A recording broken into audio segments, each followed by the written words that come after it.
And this goes back to B.F. Skinner, actually, which is quite interesting, because B.F. Skinner, the principles of game playing that he sort of formulated, he believed that you could create the perfect society through this. And he actually wrote a novel called Walden 2, in which he explores the perfect society, a perfect utopia created from the basic game playing formula, where everything is sort of all the right incentives are created by turning them into games, basically.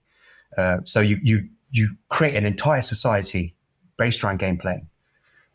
And he thought that was the perfect society. So he wrote this book, and a few people decided to create real world communes based on his ideas.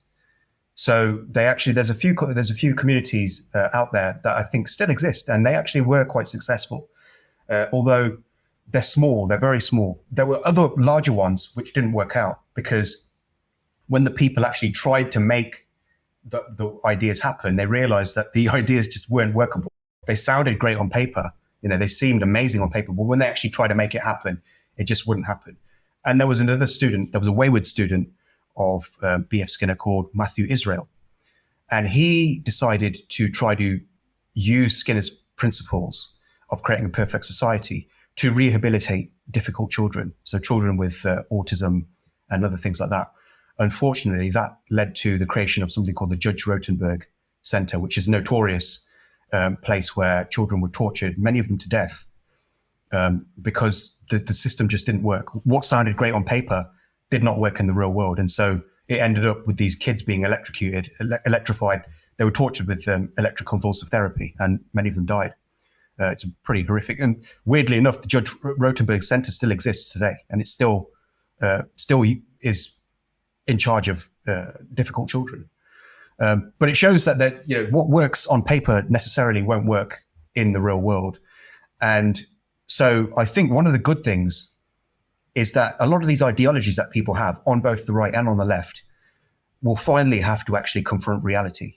If they finally have to put their money where their mouth is and actually see if the nations that they've dreamed of and the cultures that they've dreamed of can actually work in the real world. So on the left, it'll be interesting to see all these people talking about, these socialist systems. Will they actually function? If they can, if all the socialists in the world came together to create a state, what would happen? And I mean, we've seen it before. We've seen it in the 20th century, but they haven't. They think it wasn't real socialism. It wasn't real communism. We will do it real. We will do it properly. So it'll be interesting if this happens, where the world becomes ideologically sorted, where everybody forms their own culture. What would actually happen? Like, maybe it will teach these people that finally that the communist world just doesn't work. It doesn't. A communist society is just it is always going to sort of lead to poverty because of the ways in which it's set up. And interestingly, we could see it on the right as well. Maybe there's a lot of dreaming about a completely white country, where it's only white people. Well, let's see how that plays out. Let's see how that plays out in the real world.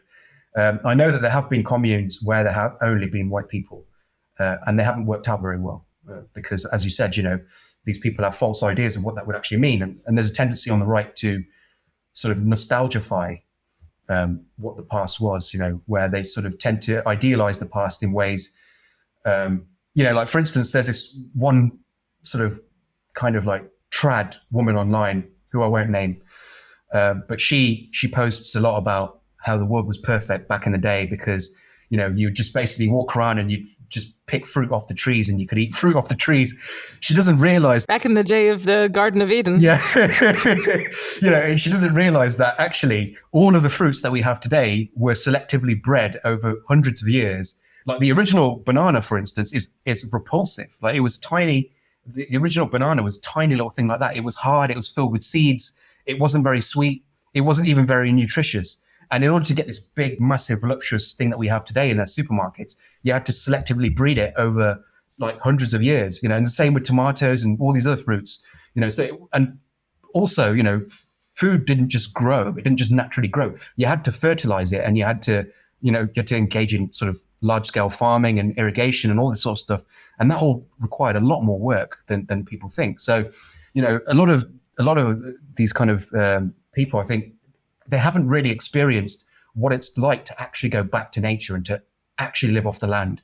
It sounds great in theory, and I like the idea of living off the land and going right back to a simpler life as well. I find that to be a very alluring idea. But when you actually try to do it's a lot more difficult. And so it will be interesting to see if these people's ideas change when they collide with reality. They do. I mean, I know a few because I've kind of been plugged into the space, and I think the people who can afford it have become kind of gentleman farmers. The people who make 200,000 a year because they're L6 engineer at Facebook or something, and then they also have a gentleman farm next to the house. And some people have moved back to places where they can, have an office job or something like that. There are a few cases of super hardcore people who are really, really, convinced that this kind of, subsistence farming, like Varg Vikernes, in the forests of Finland, I think. Yeah, with his huge family. rock guy, heavy metal rock guy, yeah. Exactly, heavy metal guy. Yeah, he's really, he's very much bought into the whole thing, and he seems to be doing decently from his Facebook or from his feed. But at least a lot of the people that I know, have kind of half and half, 1 foot in one world and 1 foot in the other. And, the successful cases are, people earning an income some other way, and then they have a vegetable garden next to the house, and then they explain how you do whatever hydroponics and stuff like that to increase the yield and things like that. But yeah, the commitment to 16th century subsistence farming is low, even in the the trad community.